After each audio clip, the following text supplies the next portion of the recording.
morning, I'm Melissa Idris. And I'm Sharad Kuttan. Welcome to Consider This, the show where we want you to consider and then reconsider what you know of the news of the day.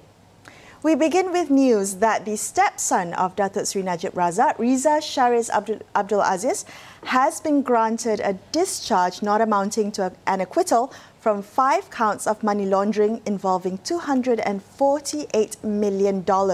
This allegedly for misappropriated funds from 1MDB.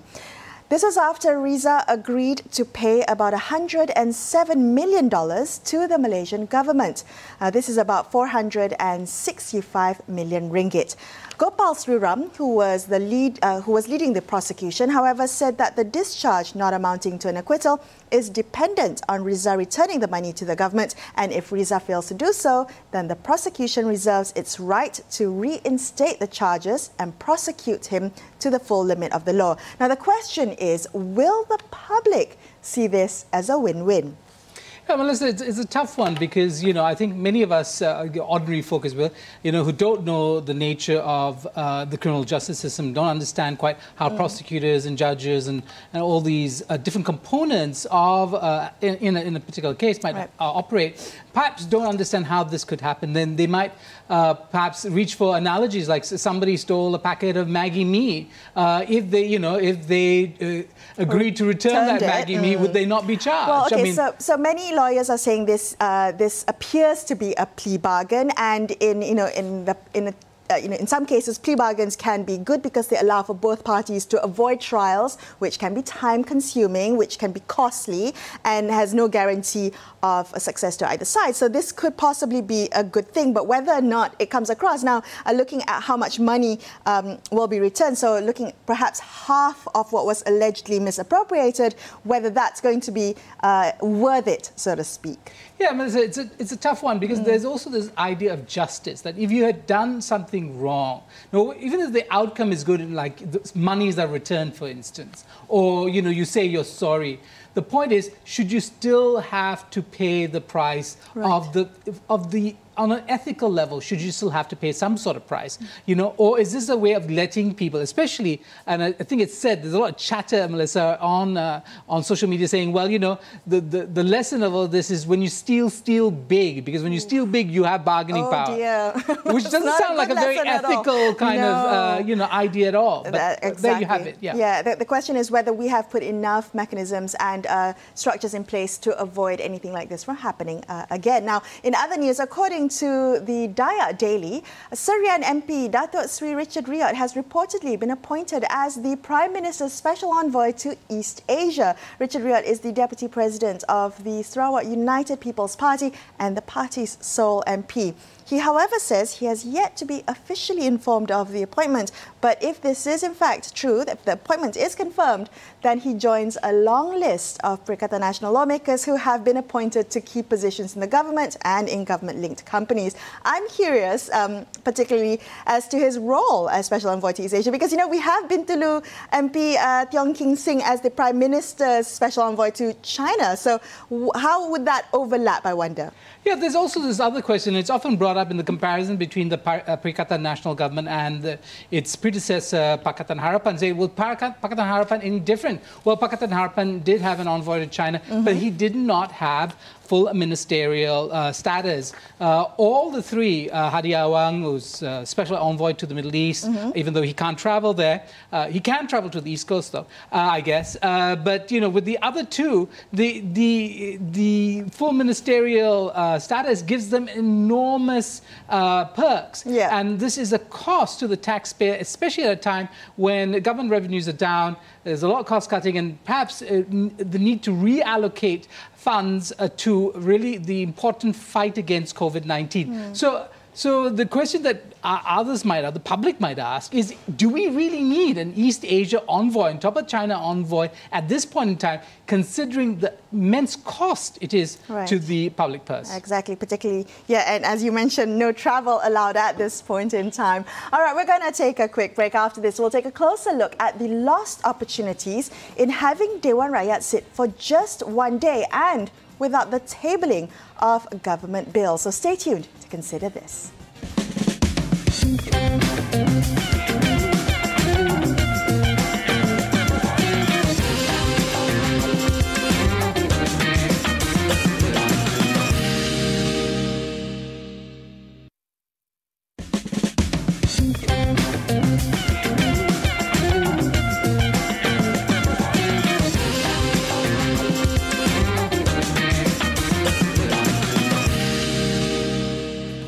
If you've just joined us, you're watching Consider This. I'm Melissa Idris, with me, Sharad Katan.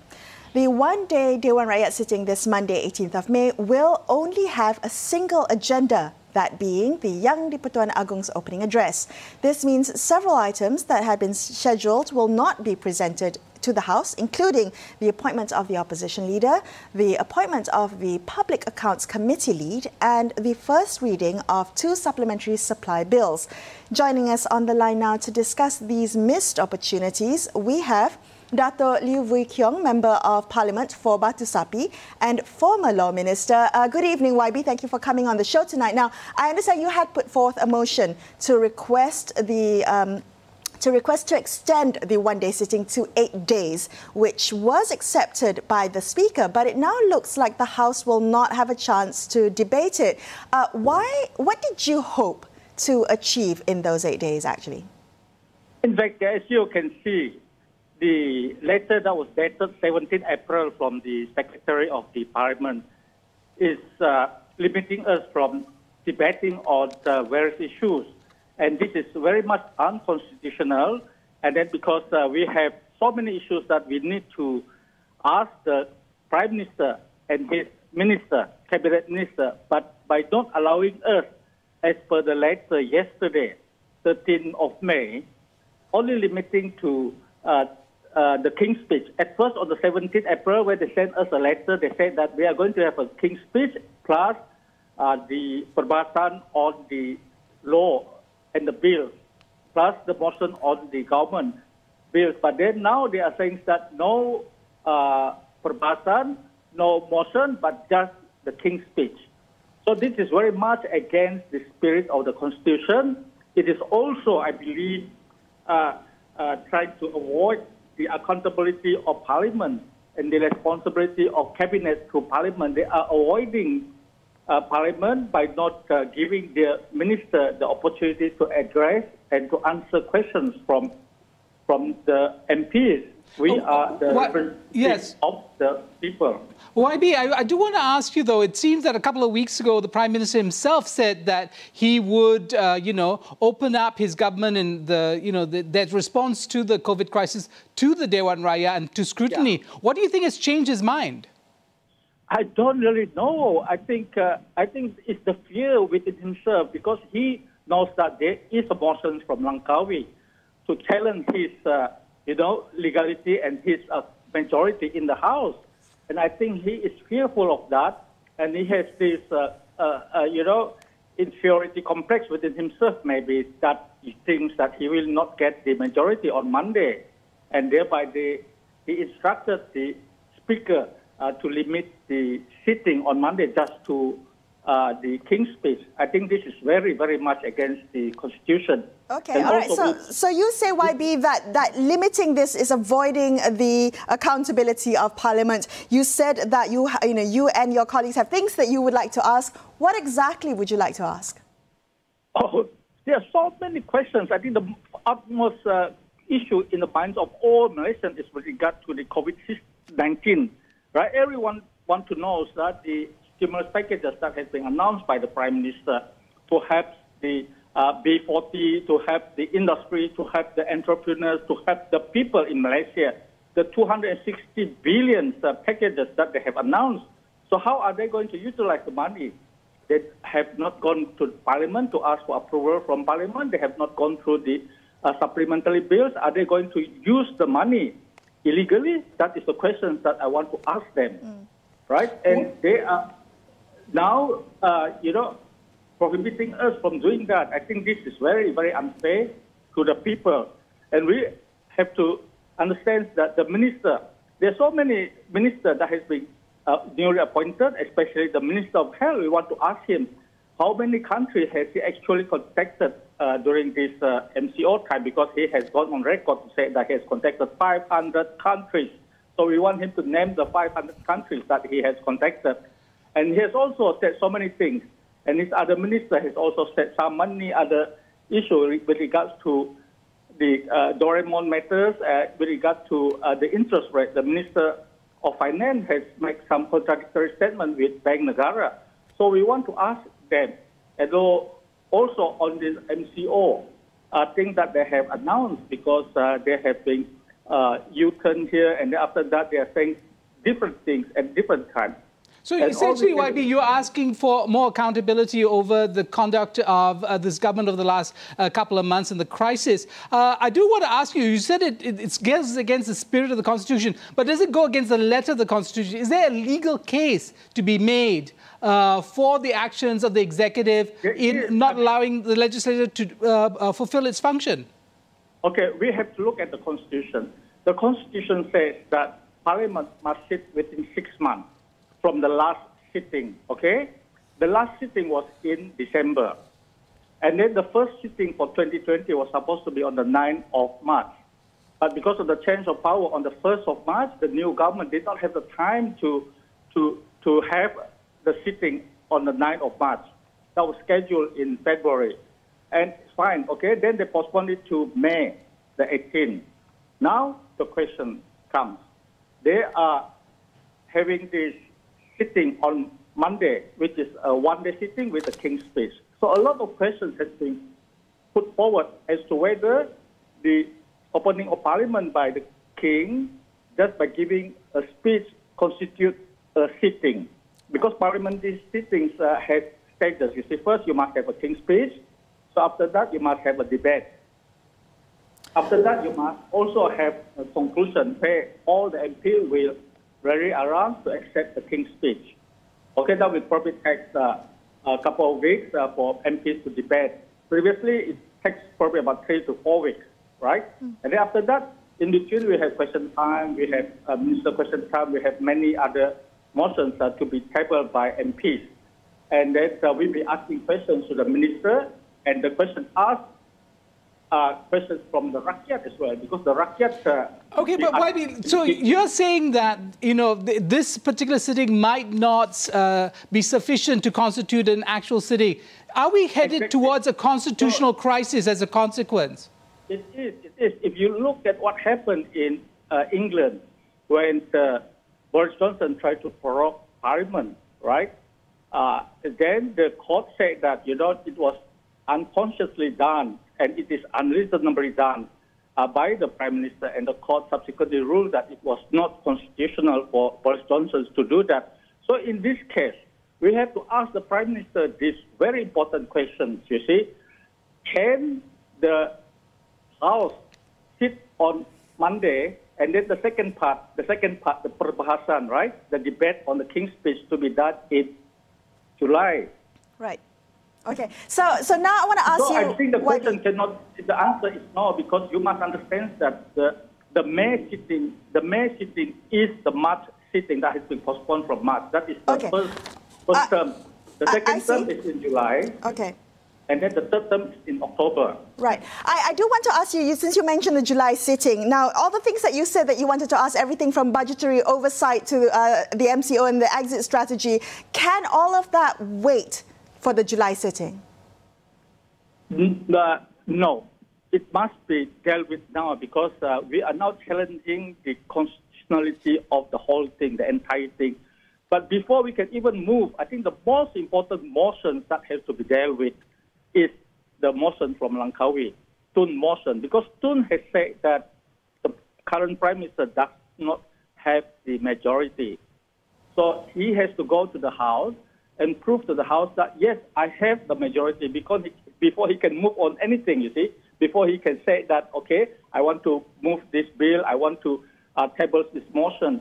The business of the House and the business of the government cannot move until the current Prime Minister proves to the House that, yes, I have 112 MPs supporting me, 112 or more. But at this moment, he is avoiding that. Why is he avoiding that? That is the question that many of us want to ask him. Right. Okay. And also, initially on the 17th April, right, yep, the SUDR wrote to all the MPs that we are going to have RUU plus motion of the government.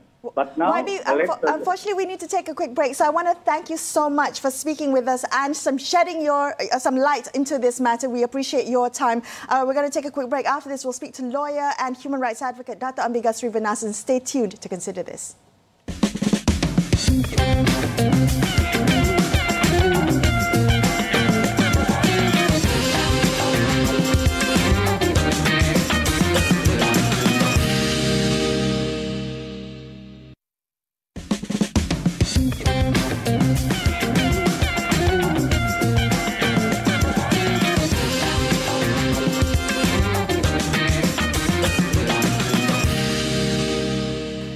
Thank you for staying with Sharad and I on Consider This. Joining us on the line now, we have Dato' Ambiga Srinivasan, lawyer and human rights advocate. Ambiga, good evening. Thank you for coming on the show tonight. Now, can a legal challenge be mounted against what is happening, against the one-day single agenda Dewan Rakyat sitting? Well, I don't see why not, to be honest. I suppose the Brexit case was mentioned. What happened in the UK, where there was a proroguing, which is slightly different from what's happening here. But I have some real issues about the letter that was issued by the Speaker in relation to the one-day sitting, which cuts out all other government business and all the rest of the agenda. Now, as you know, we have a Westminster system of government, and therefore we have three arms of government, which is the executive, the parliament, and the judiciary. And you are effectively crippling one key arm of the government, the parliament. So this is where the checks and balances are. But just moving quickly, because I know we don't have much time, it seems to me this sitting was just convened for the purposes of Article 55(1) of the Federal Constitution. But there are a few things that don't gel with this.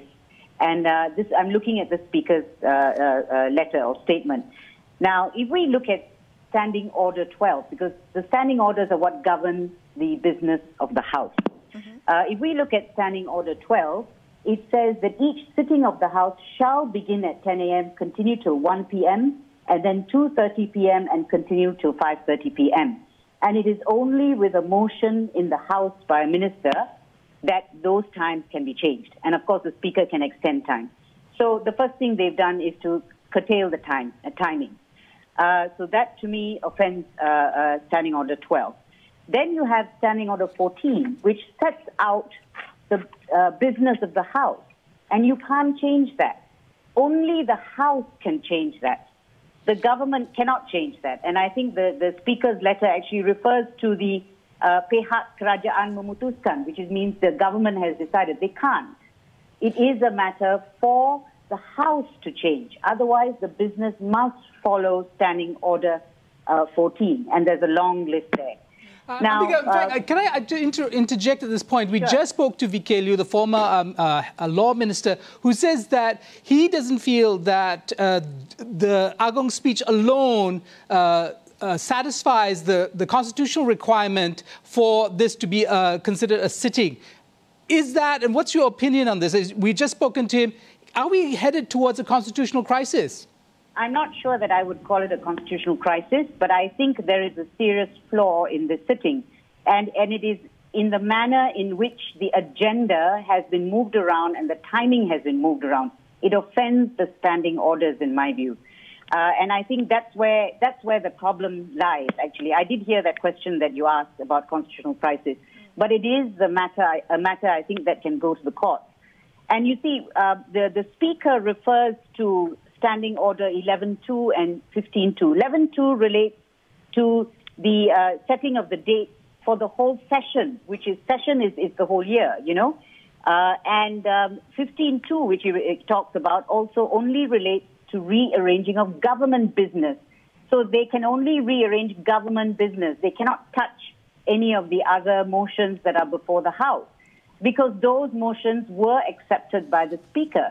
So these are the things, you know, that really need to be challenged and need to be looked at. And honestly, it is only by a motion in the House that you can change the order of business under Standing Order 14. Okay. It says there, unless the House otherwise directs. Right. I want to get your thoughts on what you think are the opportunities that will be missed by essentially muting the Dewan Rakyat at this point in time. Well, a lot of things. Let me tell you, they should be making legislation. In other countries, you've had specific legislation to address the COVID, the crisis, the public health crisis. They have come up with what they call special measures in many of the countries, which provide for situations like a moratorium on eviction of tenants, extending the scope of legislation that protects employees, allows them to take extra leave, increasing the threshold for bankruptcy and winding up. And I think winding up, they tried to do it by way of a Gazette notification. I'm not sure whether that will stand up in court. Then there are proposals to protect businesses, subsidizing of workers' salaries. For example, in Singapore, companies actually receive between 25% to 75% subsidy of workers' salaries, so that to ensure that businesses can continue and that workers don't get laid off. And then there are so many other possibilities: waiver of EPF, contributions, and then if you're looking at agreements, legal agreements, whether you can do away with stamp duty or reduce it or whatever it is. So there are a lot of things that are waiting to be decided by Parliament. And I want to ask you this. Earlier you spoke about the three arms of government, but isn't this a fact about Malaysia's history that we've had executive dominance for decades? And isn't this consistent with that culture and practice of executive dominance? Absolutely. And I think, but it doesn't mean you do that by crippling one arm of the government. There must be some accountability. I mean, there's a new stimulus package which hasn't been studied by parliamentarians. All these things provide for accountability. And honestly, in the last 2 years, we were seeing more accountability. We were seeing more parliamentary select committees who are being active. So unfortunately, we're losing all of that. And yes, this points to executive dominance, but that is exactly what we were trying to correct. Unfortunately. You spoke about the courts providing some sort of remedy. Do we have a structure? Will the courts accept this? And could they intervene before the 18th of May? No, I don't think I think it's too short a period of time. But I do think that the members of Parliament should try and move a motion. I'm not sure whether VK Liu is proceeding with his motion. He has one. I don't know whether he mentioned that, but perhaps they should, because at the end of the day, it is the House that makes some of these decisions, which the government has tried to make for them. And to me, that is something they need to resolve in the House, and they should at least try and resolve in the House. Ambika, thank you so much for speaking with us tonight. We really appreciate your time and for shedding some light onto this matter. Now, that's all the time we have for you tonight on this episode of Consider This. I'm Melissa Idris, with me, Sharad Kuttan, signing off for the evening. Thank you so much for watching and good night.